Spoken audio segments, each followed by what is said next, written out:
et bienvenue dans J'ai pas d'avis mais j'en veux un, une émission de décryptage commentaire critique de sujets d'actualité et de société qui ont tendance à diviser.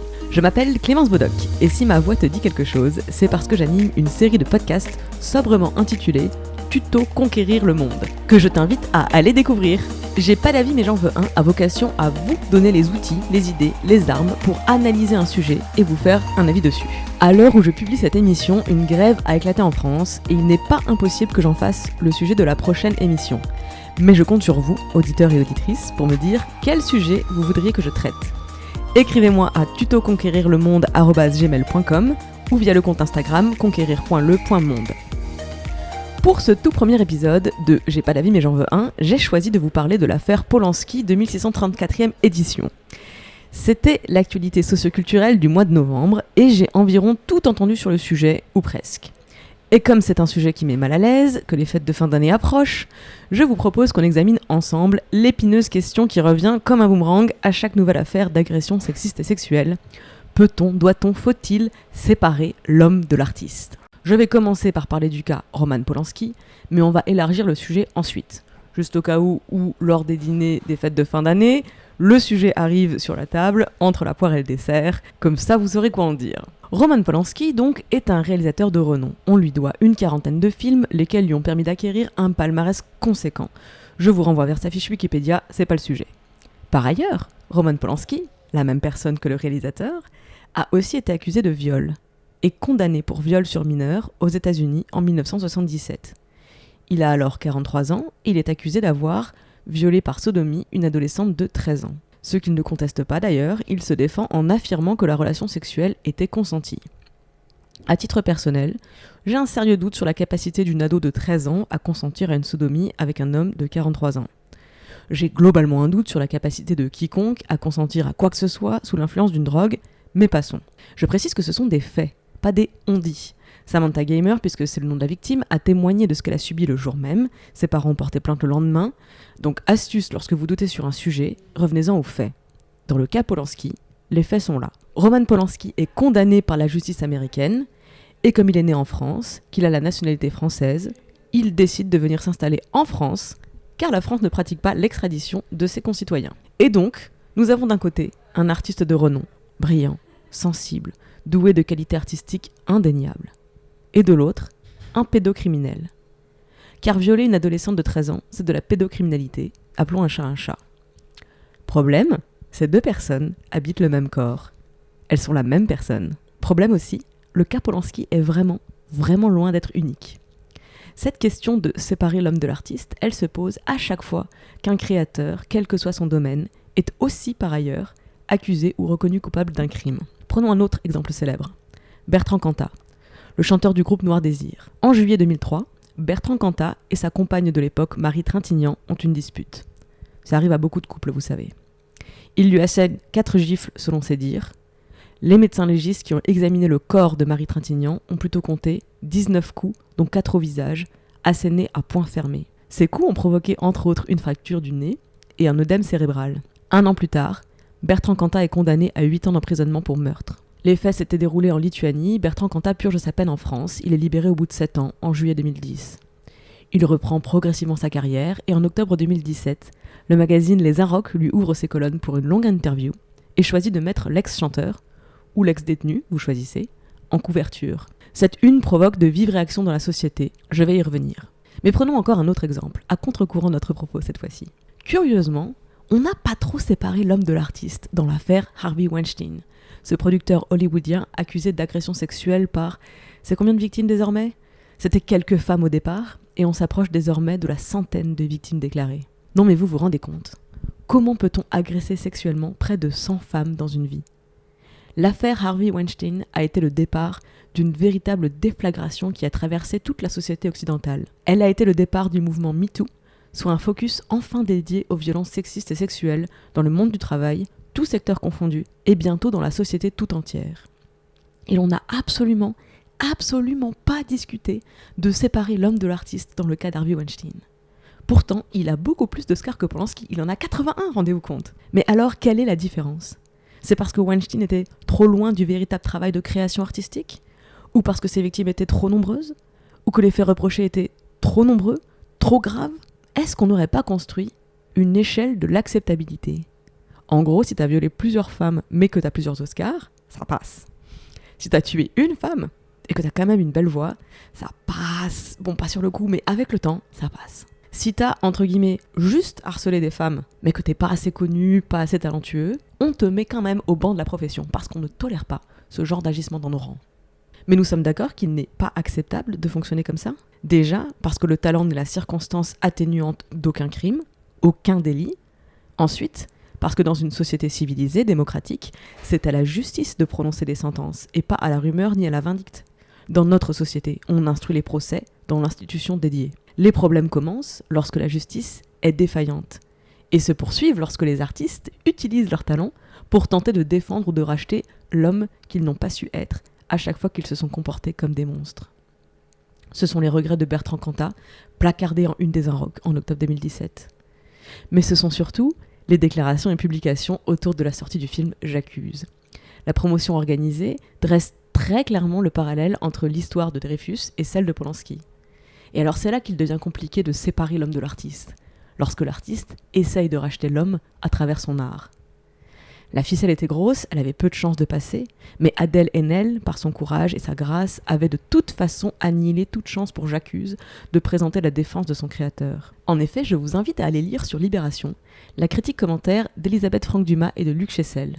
Ça s'appelle « J'accuse à l'écran, un procès à double tranchant » et ça décrypte très bien en quoi tout le propos du film, qui était censé servir son auteur, se trouve bien malgré lui à servir la démarche des victimes enfin réhabilitées par le monde médiatique et la société civile. Alors si vous tenez à aller voir J'accuse en salle, je ne peux que vous conseiller de lire ce texte avant d'y aller et d'apprécier le film à travers cette grille de lecture aussi pertinente qu'elle est savoureuse. Mais arrêtons de tourner autour du pot.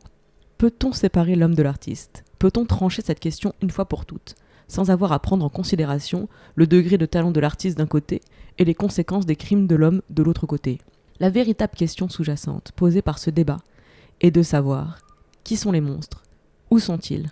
Et la terrible réponse, qu'on ne peut pas s'admettre, est que les monstres sont parmi nous. Si on tient tant à séparer l'homme de l'artiste, c'est parce qu'on a surtout besoin de continuer à séparer l'homme du monstre, à dénoncer et exclure les violeurs, les tueurs parmi nous. Parce que l'alternative est insupportable. L'alternative, c'est accepter qu'il n'y a pas des violeurs, une sombre espèce de psychopathe habitant des ruelles sombres, qui sortirait la nuit lorsque notre vigilance s'endort. Il serait attiré par le bruit des talons aiguilles sur le bitume, dont l'écho solitaire trahit la vulnérabilité des futures victimes. Ce n'est pas la réalité. 80% des viols sont commis par un proche de la victime. Mais l'alternative de cette fable est insupportable, parce que l'alternative, c'est accepter qu'il n'y a pas des assassins, une sombre espèce de fou cruel aux pulsions destructrices incontrôlables que leur nature pousserait à tuer. La terrible alternative, c'est accepter qu'il n'y a que des hommes, pas des monstres, des hommes. Que ces hommes sont nos frères, nos amis, nos maris, ils sont nos pères, nos collègues, ils sont nos patrons, nos voisins, nos compagnons. Et que ces hommes sont capables de violer et de tuer. Mais vous imaginez la terreur que produirait cette acceptation ? Nous avons besoin de séparer l'homme de l'artiste, parce que nous avons aussi besoin de distinguer l'homme du monstre. Sinon, ça voudrait dire que non seulement les monstres sont parmi nous, mais qu'en plus, on ne peut pas les exclure de notre société. On ne peut pas les repérer, on ne peut pas anticiper, prévenir, maîtriser ces monstres, parce que ce sont des hommes. C'est pour ça que ce débat est si épidermique. D'un côté, les féministes ont besoin que la société reconnaisse enfin que les violeurs sont des hommes, pas des exceptions statistiques. Je le répète, 80% des viols sont commis par un proche de la victime. 80% chiffres de 2015 qui n'ont pas bougé. 80% ce n'est pas une anomalie, c'est un schéma, c'est un phénomène systémique. Allez lire le Tumblr « Je connais un violeur », lisez ces témoignages et comprenez que les violeurs sont parmi nous. Pas à l'extérieur de nos cercles. Ils en font partie, et nous devons en avoir conscience.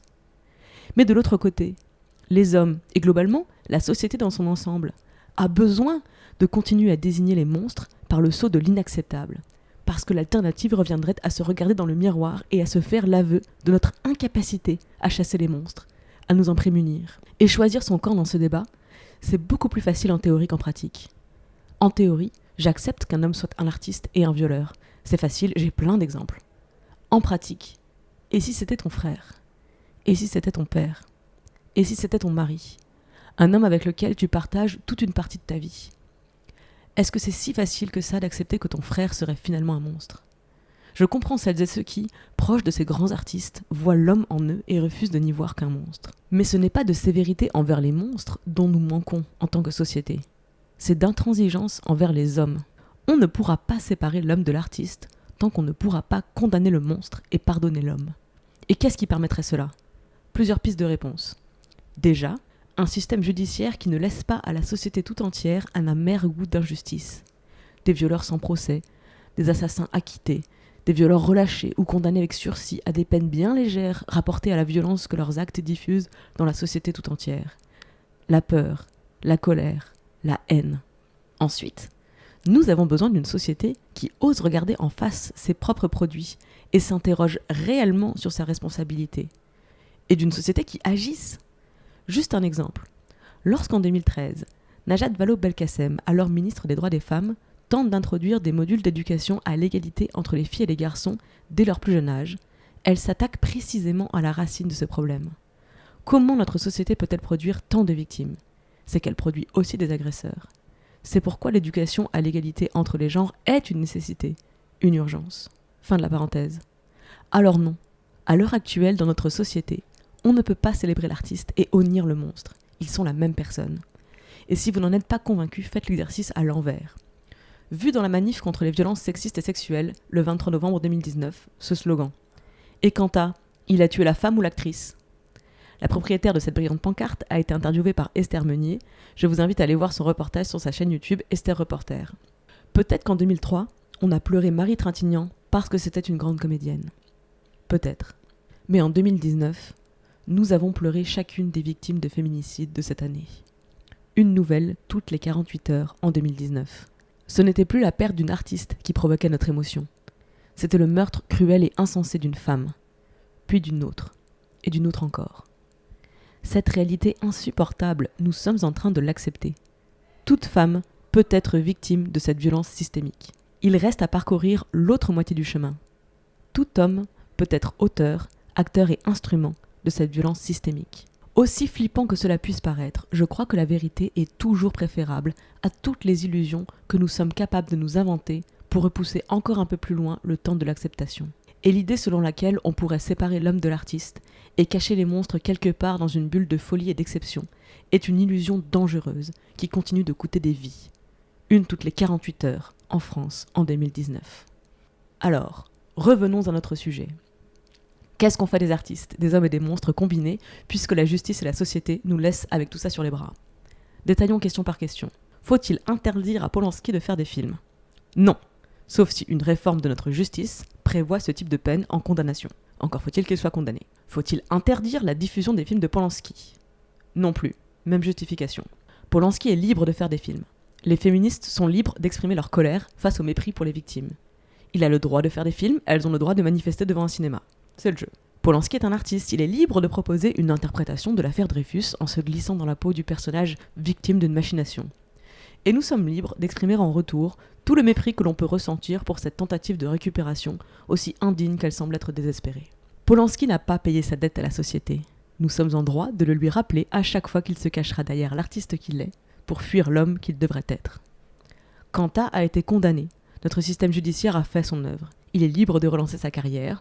Nous sommes libres d'écouter sa musique ou non, d'aller à ses concerts ou non. Les médias sont libres de lui proposer une tribune. Il est libre de venir y déplorer sa vie brisée, ses regrets, sa tristesse. Et nous sommes libres de ne pas être émus par ses atours de repentance cruellement insuffisants. Je reviens à Polanski.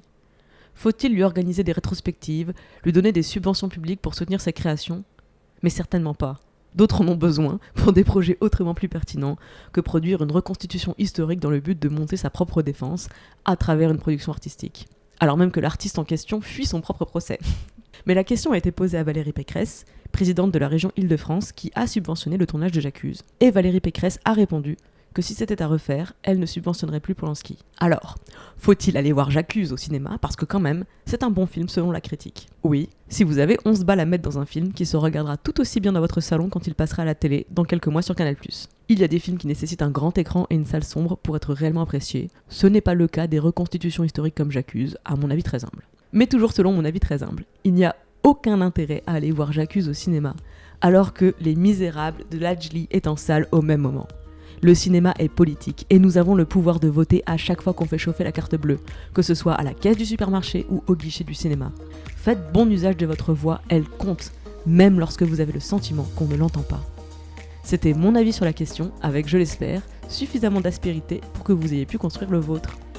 Vous retrouverez toutes les sources que j'ai citées dans les notes du podcast. Je vous souhaite un bon week-end, à la semaine prochaine, et d'ici là, prenez la parole dès que ça vous démange. L'envie d'agir commence par là. Merci pour votre écoute. C'était le premier épisode de J'ai pas d'avis mais j'en veux un. Si ça vous a plu, vous pouvez m'aider à faire connaître cette émission en la partageant autour de vous, mais aussi en m'apportant un coup de pouce financier sur Patreon.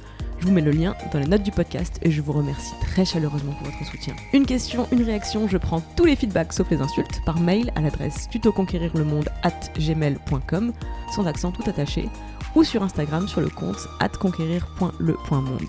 J'ai pas d'avis mais j'en veux un est une émission commentaire critique de l'actualité entièrement réalisée par moi-même. Je suis Clémence Bodoc, rédactrice en chef des podcasts Tuto Conquérir le Monde. Vous pouvez retrouver toutes les émissions sur le flux Tuto Conquérir le Monde, sur Instagram @conquérir.le.monde et dans ma newsletter bit.ly/clembodoc. Tous les liens sont bien sûr dans les notes du podcast.